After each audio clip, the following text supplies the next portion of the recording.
Hello,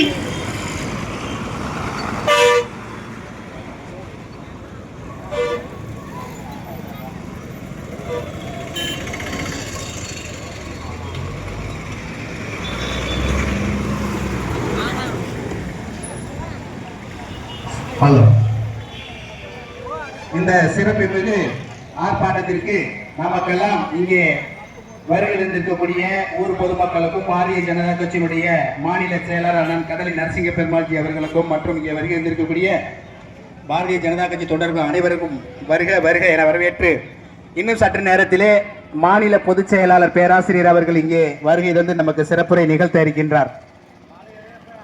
நம்மளுடைய தமிழ்நாட்டில் இன்னைக்கு இருக்கிறதுல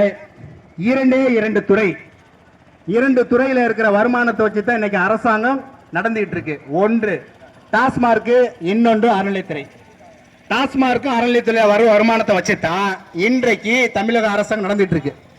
இப்ப அறநிலைத்துறையினால் கை வைக்கப்பட்ட கோயில்களால் என்ன நிலைமை நடந்திருக்கிறதா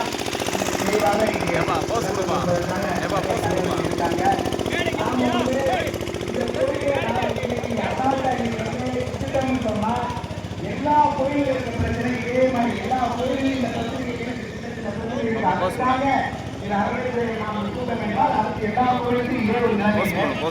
அதனால நாம எல்லாருமே இதுக்கு அறநிலையத்துறை பாரதிய ஜனதா கட்சி 2026 பாரதிய ஜனதா கட்சி போயிட விடக்கூடாது. அதனால பாரதிய ஜனதா கட்சி என்னைக்குமே ஒரு நாம எல்லோரும் நமக்கு ஒரு பிரச்சனைனா கோயிலுக்கு போவோம். ஆனா நாம அனைவரையும் ஒருங்கிணைத்து இந்த கோயிலை காக்க வேண்டும்.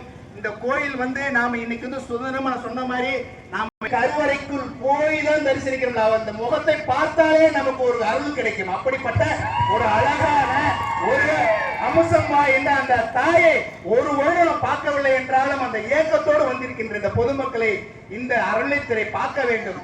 அப்படிப்பட்ட தாயை இன்றைக்கு நீங்கள் காசு கொடுத்து வியாபாரமாக்குவதற்காக அறநிலையத்துறை உள்ளே வருகிறீர்கள். இன்றைக்கு அறநிலையத்துறை எடுத்துக்க கோயில்கள் எல்லாம் வியாபாரமாக நடந்து கொண்டிருக்கின்றது. அங்கே ஆன்மீகம் இல்லை. கட்டப்பட்ட